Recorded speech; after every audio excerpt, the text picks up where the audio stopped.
Hi, we know very well that BGV, which is background verification process, is a process done by the organizations in order to authenticate the particular employees whether the information provided by them is correct or not. This process includes checking the residential address of the particular employee and checking the criminality if at all the particular employee has done anything, and again checking the education background and also checking the previous employment history. So in general, if you consider the previous employment history, they will be checking up to 7 years or up to 3 organizations. So based on the experience of the particular employee. So these will be the particular checks in general. So in earlier days, in order to have this particular background verification check, first of all, the employee has to complete his technical interview and also he has to complete his HR interview. Then the organization has to release the offer letter. Then the employee has to accept the offer letter, and most importantly, he has to join the organization. Whatever the specified date is there, right, in the particular offer letter, on that particular date he has to join the organization. Once if he joins in the particular organization, then only the organizations, they will be starting the particular background verification check. This is because there is no guarantee that the particular employee, especially nowadays, he will be joining in the organization even though he accepts the offer letter. This is because again, whenever the particular employee, after receiving the particular offer letter, so again he will be giving interviews to other organizations, and whatever the salary is there, right, he will be negotiating that salary and he will be getting a higher hike on that particular salary, so that he will be joining in the lateral organization but not the earlier organization where actually he has got the particular offer letter. This was the thing that was happening actually nowadays, right? So the organizations, they will be doing the particular background verification check only whenever the particular employee has joined in the particular organization. Okay, whenever he joins in the organization, then only they will be doing the background verification check.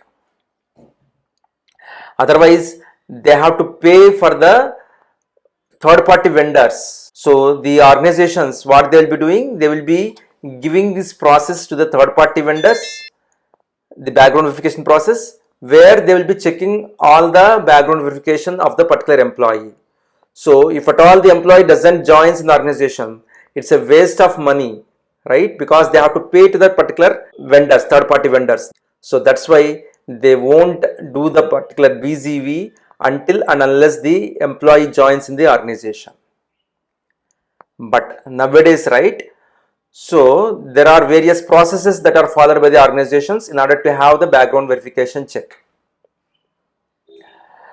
So once after the technical interview is completed and once after the HR interview is completed, so before releasing the offer letter itself, the organizations are doing all the preliminary checks. That means verifying the residential address of the particular employee, checking the criminality checks on the particular employee, and again his immediate previous employment, whatever that he has specified, that they will be getting the details, that they will be verifying whether he has worked there or not.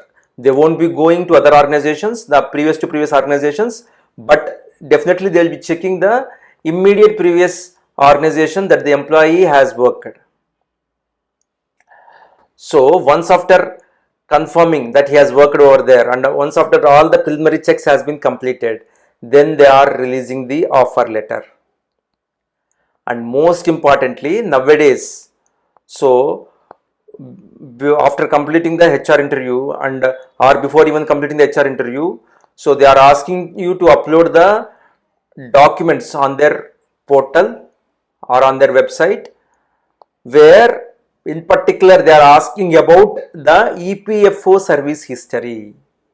Nowadays it is becoming mandatory for all the organizations. Apart from all the previous experiences you do have, working experience or whatever the education backgrounds, all the certificates and all, apart from all those things, they are asking even the particular EPFO service history as well. This is because organizations know very well that if at all the employee has worked in a registered organization, definitely they have to provide provident fund for its employees, right? If at all they are not providing 12% of the provident fund, so if they are cutting 12% from the particular employee, the organization should also add 12% to that one, and they have to pay to the employee. So because if the employee specifies that it is a small organization, because if it doesn't pay 12%, at least they have to pay the minimum PEF, that is mandatory. Because the organizations know this thing, what they are asking for the EPFO service history. So there itself, okay, they are having a preliminary check, okay, so there itself they can always know that whether you are genuine or not. So that is the reason why some organizations, if at all people who do have career gap and most importantly fake experience, if they specify that we do not have PF, they are not even considering for the interviews and all. That's what you have to understand, right? That is the reason why nowadays organizations are asking for EPFO service history. So even that thing also, the fake experienced people, what they are doing, they are managing, okay, so with particular vendors, okay, so wherever they get the fake experience, right, they are managing with those vendors, and they are creating a PF account, so that if they create the PF account, automatically in EPFO service history that particular entry comes, okay, whatever the fake experience company name that they are specifying, so with that name itself they will be getting the name in the EPFO service history as well. That is the thing that they are doing, okay. So for the time being they can always do that, okay, to get the offer letter. But if at all the organizations, okay, if they think that it is not genuine, if they get any doubt on the particular candidate, then definitely once after joining in the organization, once if they perform the actual BGV with the particular associated vendors, right, then what they will be doing, they will be coming online, the particular HR will be coming online, and then they will be asking you to show the EPFO service history, okay. So not only EPFO service history, they will be also asking you to show the particular EPFO passbook where actual entries, month by month entries, how much PF has been deducted, that history it will be showcasing, right, in the particular passbook. That passbook entries they will be asking you to show live. And if at all you specify that that is very small organization where there is no PF, and they will be even asking for the bank statements, okay, because earlier you might have given, even bank statements are getting edited nowadays. If you go to the fake experience vendor where he provides the fake experience, he will be editing the bank experience bank statements as well, and he will be providing it to you. Even the particular form 16 they will be editing and they will be providing to you, okay. So in order to eliminate that, what they will be doing, so they will be coming live and they will be asking you to show the particular income tax department website, and to show the form 16 or form 26 AS, or to show to open the bank account. That is definite, right, you know your bank account details, so they will be asking you to show the bank statement live. So like this they will be asking, then in that particular case definitely they will be scolding you, there is no doubt in it. So in order to not happen like that, so what should we do? So people who do not have genuine experience, okay, people who do have career gap in their career, then they should not apply for IT jobs. It is not the case. You can always apply, but you can always follow the steps what I am specifying right now. So the first thing is that if at all you do have a career gap less than 6 months, okay, so the immediate career gap I am talking about, if at all you are applying for organization, so the immediate career gap, if you do have less than 6 months, don't go for fake experience, Okay, please don't go for fake experience. You can always specify the particular HR before the interview itself that you have left the particular previous organization due to some pressing family constraints. Okay, once after the constraints have been solved, again you are searching for the jobs, and because of the recession it is getting late. That's why for the past 4 months or for the past 6 months you are jobless. You can always specify that reason, right? That is the first thing. This is for people who do have less than 6 months of career gap. And for people who do have more than 6 months of career gap, now you cannot do anything. You have to go for fake experience only, because if you have more than 6 months of career gap, or for example say if you have 1 year career gap, then organizations definitely do not consider, right? Because since 1 year, if you are idle, how can they expect that you will be working even though you are good at technology? Okay, so the actual work, they consider that you do not know. Okay, that is the reason there are high chances that they won't consider your profile if you have more than 6 months of career gap. At that time you have to definitely go for fake experience.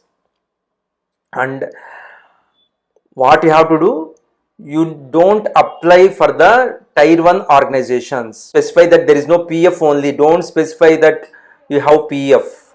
Okay, and don't go for fake PF creation and all. Okay, you can always specify that you do not have PF. You have to go for organizations who consider that only. Some organizations, they won't consider that. Okay, some organizations just like Accenture, LTI Mindtree, Cognizant, TCS, these organizations, they won't consider at all. So don't go for those tier 1 kind of organizations. Only go for tier 2 or tier 3 organizations. If you have career gap more than 6 months, don't go for PF. Don't specify that you do have PF. Don't listen the words of the particular vendor, and don't get the particular PF created, PF number created. They can create the PF, but actual PF amount which will be created month by month, right? That's what we have discussed.